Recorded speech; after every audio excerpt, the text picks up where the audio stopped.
The law is feeling the heat in Orange County. The DA embroiled in a jail informant scandal, a judge facing a recall effort for reducing a rape sentence, and Santa Ana vice officers under fire for a heavy-handed pot raid. We examine these stories right now on InsideOC. InsideOC is brought to you by 5 Point Communities. 5 Point Communities is an independently owned real estate development company with assets under management throughout California.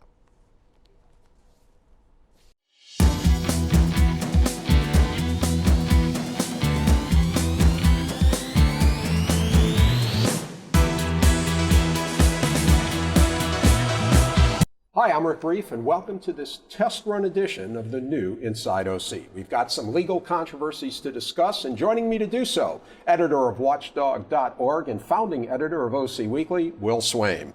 Lawyer and chair of the OC Bar Association and chair of the OC Fair Board, Ashley Aitken, and opinion editor of the OC Register, Brian Kaye. Welcome all. Thank you. Let's start with the Santa Ana pot shop raid. You know, back in May, Santa Ana police raided a pot shop with the precious name Sky High. 13 people have been charged by the police for the alleged illegal operation of this shop. But the folks on trial in the court of public opinion are the police officers themselves. One of the first things they did, and we'll be seeing it shortly, was bashing out cameras, bashing down a door. They missed at least one of the cameras, however, and that recorded just about everything and became a YouTube sensation. It shows the cops being heavy-handed, to say the least, speaking disparagingly about one of the employees, a handicapped employee, and even, it appears, sampling the wares. So the pot shop owner says this was a politically motivated raid. The Santa Ana police say that 3 of the cops are being internally investigated. So Brian, what do you make of this, and where is this all going? I mean, it's just absurd. I don't know if you've seen the video. I mean, we're going to see the video in a minute. It was absurd. I mean, you had the police making fun of and, you know, just being ridiculous with a woman in a wheelchair, knocking down cameras because they didn't want to be seen, and then, you know, like you said, nibbling on the goodies, so to speak. And the problem is that when you talk to the police officers or the Police Officer Association in Santa Ana, it's like, oh, we're investigating this. There's, you know, we're not sure there's any wrongdoing. I mean, it's very clear. They went so far as to try to get the videos that went viral to be inadmissible for both the investigation and any kind of prosecution, which is ridiculous. It shows very black and white what happened. So the whole situation is hilarious, and it speaks to a broader issue in Santa Ana of figuring out what to do with a very popular commodity, which is pot. Well, there was a lot of collateral damage here, and I wanted to ask Ashley, who actually knows something about judges. What struck me also was the judge who signed off on the warrant comes in for some disparaging remarks about possibly drunk driving, like stopping off on the way to the Staples Center, getting red cups and beer so they can drive off to a game at the Staples Center.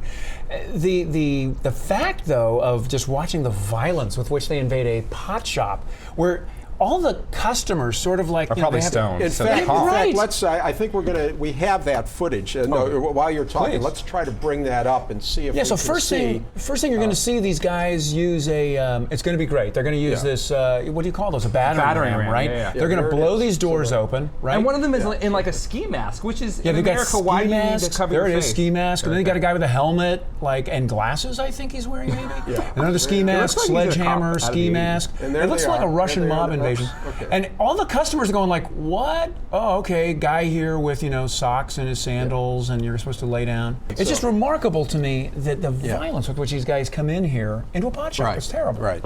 Yeah. And however, let me try to say in the defense of the police, when you're making a raid, at least initially, you have to be armed, you have to be careful, you don't know what's on the other side of the door. Okay, all right, I'm just saying, I want to give them a little bit due. Once you could have walked in there with 2 officers, Rick. You could have walked in there with 2 officers and said, hey, this is an illegal operation, even though I think it shouldn't be an illegal operation, but it's an illegal oration, we're shutting you down. They would have all gone along with that. Yeah. They would have all gone along with that. There was no need for this at all. Yeah, no, and I just wanted to, you know what? You've persuaded me.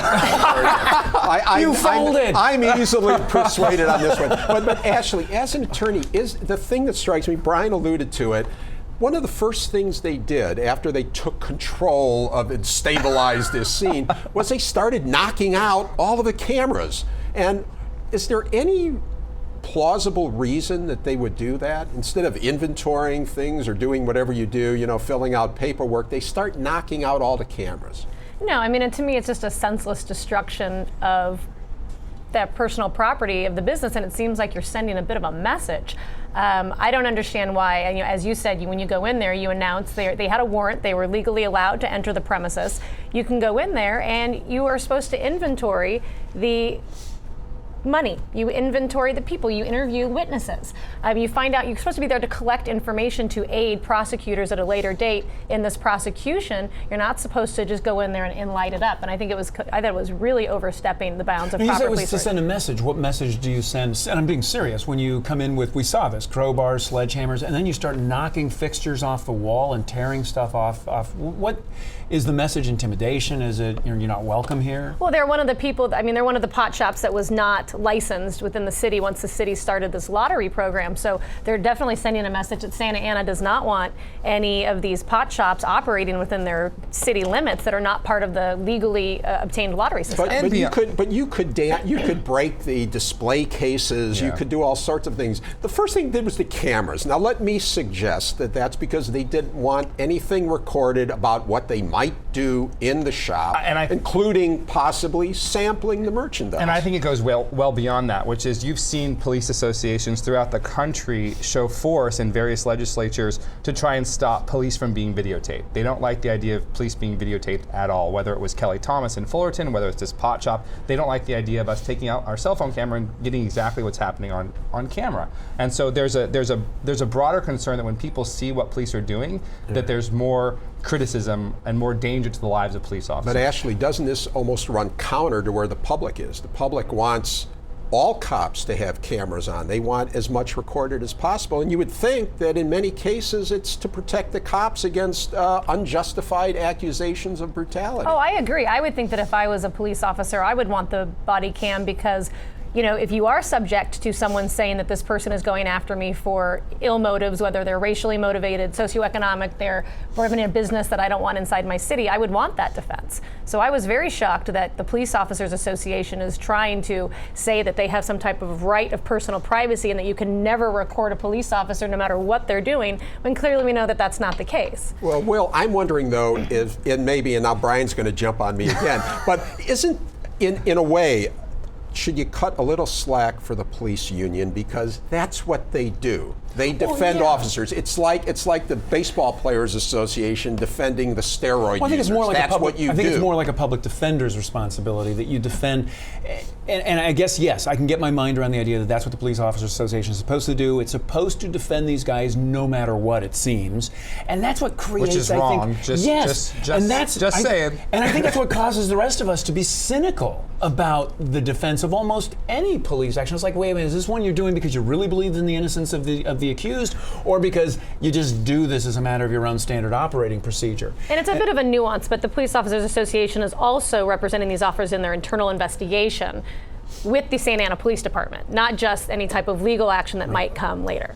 I think what also, as I watched this video, what was also striking about it is that it really does look like something out of some other country. I don't know, Russia, for example, where you got guys in ski masks, heavily armed, coming in and destroying property. And then you find out, as I did, this is the order in which I found out, that this is a pot shop that lost out in a very highly political lottery system. So there are other pot shops in the city that are totally reasonable, they're allowed, they're licensed, they're permitted, they're legit. This one didn't win in that really sketchy Santa Ana lottery that was, again, that in itself we could probably talk about for a half hour. How that lottery was conducted was absolutely outrageous. It was basically the highest bidder, people who were politically connected, they got the license to retail weed. These guys here on this video, they did not. And so what's the payoff? As you said, there's a message. We own this town. It was like watching an episode of The Wire. These guys came in, they just blew the place up. Why? Because it was a weed bust. It was competing gangs, basically. All right, so Ashley, one last thought, being our legal expert here. What's likely to happen? First of all, are these 13 people going to be prosecuted and convicted, do you think? And will anything happen to any of the officers? I think that's a good question. I mean, I think that the 13 people that are arrested, it depends on what charges they're being brought. If they're being prosecuted for possession, are they being prosecuted for illegally operating a business? I mean, I haven't seen what charges the DA is going to bring, but I think it's likely if they're going to this much effort that the DA will prosecute somebody. Now, the police officers, I think, is interesting. I think that that's going to be something that is going to be more handled internally than it will be through the traditional legal system. Okay. And I would add that it's almost impossible to convict a police officer or get a police officer in trouble. I mean, they're, sad to say, a protected class in many ways because they're so popular with the public and they have such strong lobby behind them. Well, while we're on problems that the Orange County DA faces, let's talk about the jail informant scandal, something that has gone national. It's been on 60 Minutes, New York Times, Washington Post. The Orange County DA suffering a lot of black eyes for improper use of jail informants, especially in not telling defense lawyers things defense lawyers are supposed to know about what's going on with the informants. The allegations of misconduct, according to some accusations, go back 30 years now, and there's fear it could jeopardize cases, get verdicts overturned, things like that. Already, the DA has been thrown off of one of its biggest cases ever, the trial of Scott DeCray, the mass murderer in Seal Beach who killed the 8 people in the nail salon a couple years back. In that case, the DA is alleged to have improperly used as an informant a Mexican mafia kingpin who was literally singing for his life, a life sentence that he was trying to get reduced. We've had 2 deputies reprimanded by a judge found to have given misleading or blatantly lying testimony. An assistant DA has resigned. The judge has recused himself from a case. A lot of media bashing. Will, what do you make of all this? Well, first of all, I'm still stuck on the idea that the Mexican mafia guy was literally singing for his life, because if he was, I want that on video. But I take your point. The issue here of using jailhouse informants is, I think we all sort of know this goes on. What's weird about this one is that it went on all the time, even in cases where it didn't matter. And that's sort of what's striking. And then there's the possibility that some of the evidence was really kind of rigged to show guilt, where maybe there was other evidence that was suppressed in those same interactions with confidential informants. Ashley would refer to that as exculpatory. Exculpatory, that's right, exculpatory, which is our word for the day. Can you spell that? Can someone spell that for me? I don't. It begins with E, X, and C, and then some other letters, some vowels and consonants. So it's, they suppressed exculpatory evidence. And, I think this comes back to the point we were just discussing with the weed shop. That the part of my terror here, and Liz, I'll pull back the camera here for a moment, and then we can get back into the real detail, but the real power of government to do almost anything it wants, right? Like, all the cards are in the government's hand. It has a monopoly on coercion almost in this society. And yet these guys built right into their regular process this possibility of getting more evidence. Like, what kind of evidence do you need in the case of a guy who walked into a salon and shot everybody, and everybody knows he did it, and he says he kind of did it, right? Like, you need more evidence on this guy?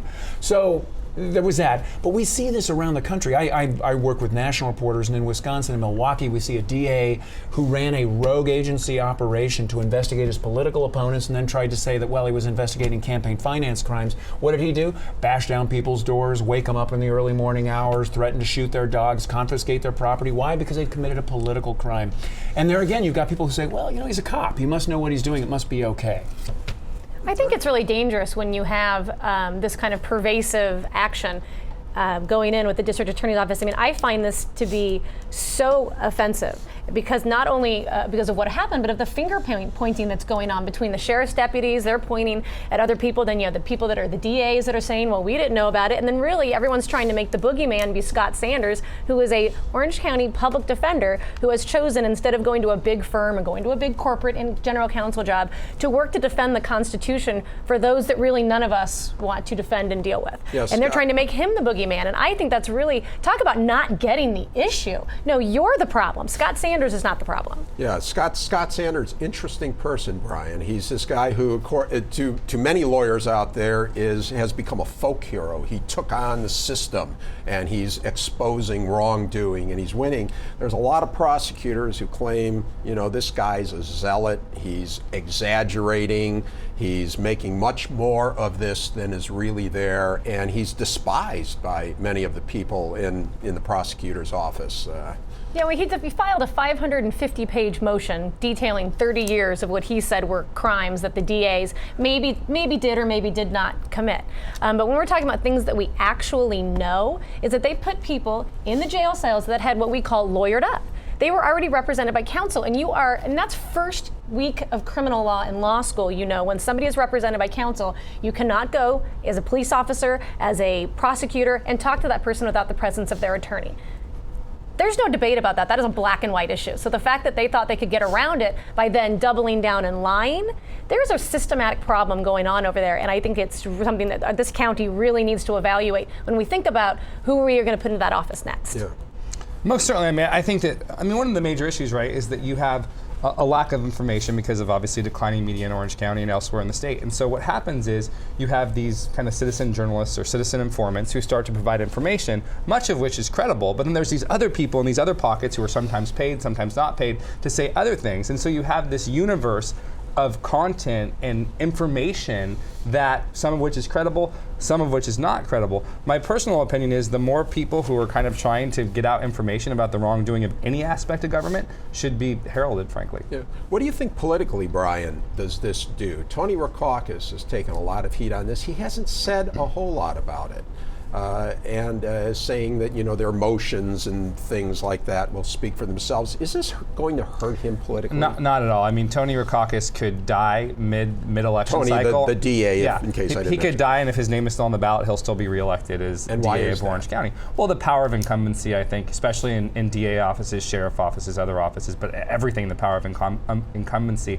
I don't think that he's going to have any kind of problem at the ballot box with this at all. People could use it in terms of attacking him, but everyone's kind of waiting to see when Tony actually is going to retire and not have his name on the ballot to run against him. Otherwise, people like Todd Spitzer would have already been running against him if they thought they could take him out. The current supervisor, who it's no secret he would like to be the DA someday. Well, on the political aspect, not only might it not hurt him, what does the average voter think? Here's a guy, all right, so they're using informants. They're trying to catch bad guys. They're doing this because these are murderers and this type of thing. And so what? They got a little overzealous. Do you think that's the way the public feels? Probably at first blush, sure. But I think you pointed out about our singing incantatory Mexican mafioso. Is it mafiosi? Mafioso. This was an undeniably dangerous guy who got his term reduced, and maybe Ashley remembers exactly how, or somebody else, I don't remember. But he had like a 25-year to life sentence or something, and now he's down to, I don't know, a few years with time served. He'll be out again. So we're using this as a matter of regular procedure, and your question is, does the public care? I think when we know that bad guys might go back out onto the street under these circumstances, because of improper behavior. Yes, because of improper behavior on the part of the prosecutors, because they cooperated with the prosecutors as confidential informants inside the jail, that means that Tony's not doing his job. That Tony could argue, yeah, I'm such a tough on crime guy, I'll use any means necessary, but the response might be, if you use any means necessary literally, then what happens is bad guys go back out on the street, because that's not how the Constitution operates. Yeah, I think that if, people, I think we underestimate the public's love of justice and the Constitution and their patriotism.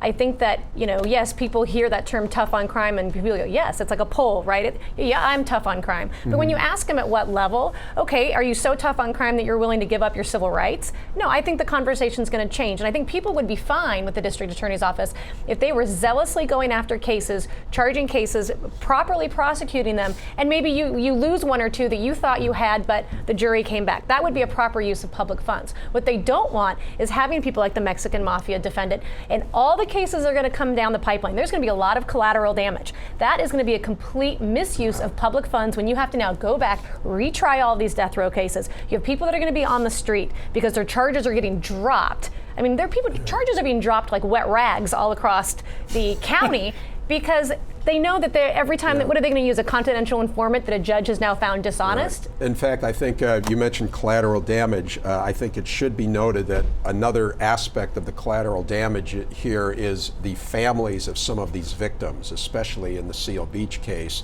where they have been waiting for justice for so long, and this is truly justice delayed in this case, and that some of them, I think, have kind of complained that, again, to Scott Sanders, that they're kind of upset at him because he's dragging this out, and why can't we get this? I think we're pretty unanimous here that their anger is understandable and misplaced, and I don't expect.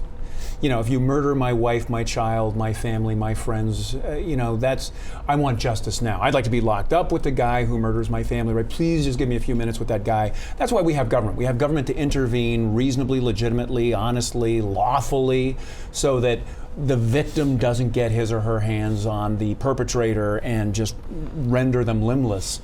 So that's what we hope for from Tony, and what we get, in fact, it turns out, and perhaps from DAs preceding him, is a system of where the process was to violate the law routinely.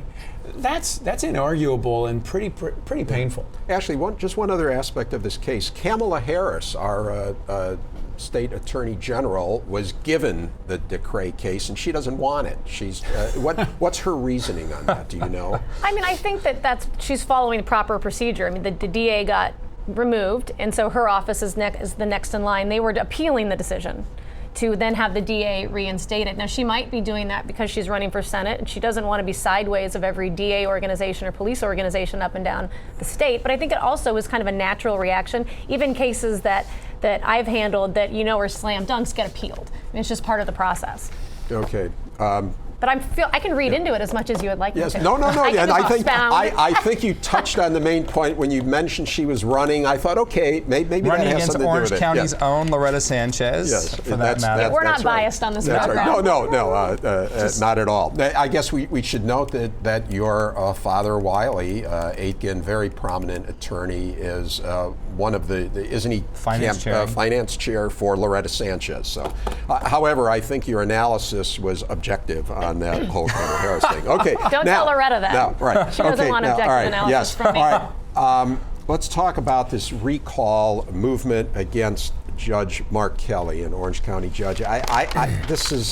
I find this an uneasy topic to talk about because it is tragic on so many levels. But as you know, there's a recall effort underway to unseat this longtime OC judge who reduced the sentence of a convicted rapist, a young man who was 19 at the time of the crime, who raped a 3-year-old relative. Now, the minimum sentence for this is 25 years. Judge Kelly, citing mitigating reasons that we're going to get into, said that this was unconstitutionally harsh, and he reduced the sentence down to 10 years. And is this a case, let me go to you, Ashley, our Bar Association person here. Is this a case of a compassionate judge and an attack on judicial independence? Or is Kelly a rogue jurist who has failed to follow the law and deserves to be recalled?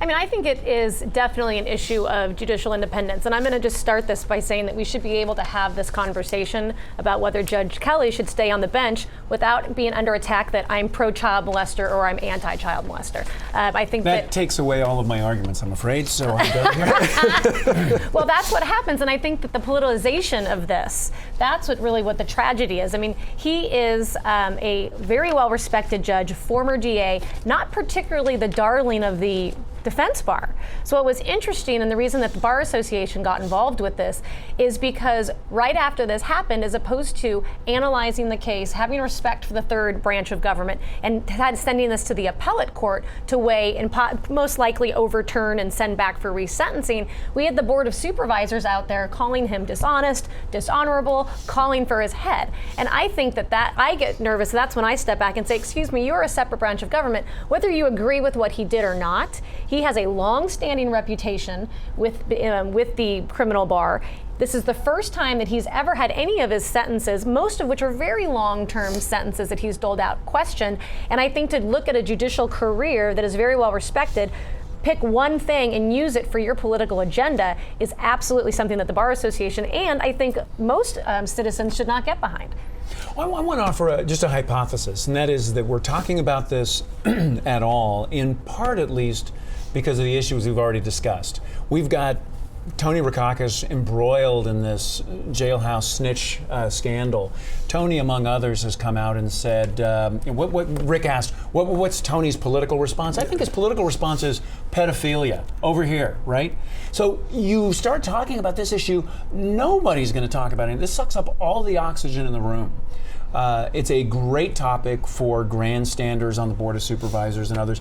Who's going to defend? But don't name any names. I would not. Okay. I'll let you do that. Who's going to stand up in behalf of the pedophilia? You have to do, as you said, you have to really almost like take that issue out of it and say this is an issue. Yeah, I mean, I guess this is where we're going to have our dissent since we've agreed on basically everything else. I mean, there's a lot that I disagree with the Board of Supervisors on, and particularly one in particular grandstander on the Board of Supervisors. But like, I think this is one issue where you start to say, this is too weird. I respect that he's had a long and great judicial career, but maybe it's time to hang it up, right? Because I don't know, you guys have obviously read the rationale. One of the rationales for his decision was that, this guy wasn't out actually stalking the 3-year-old. It's because the 3-year-old actually walked into his garage. How does that make it any better? I don't care if he was out looking for the child or if the child walked to him. This is disgusting.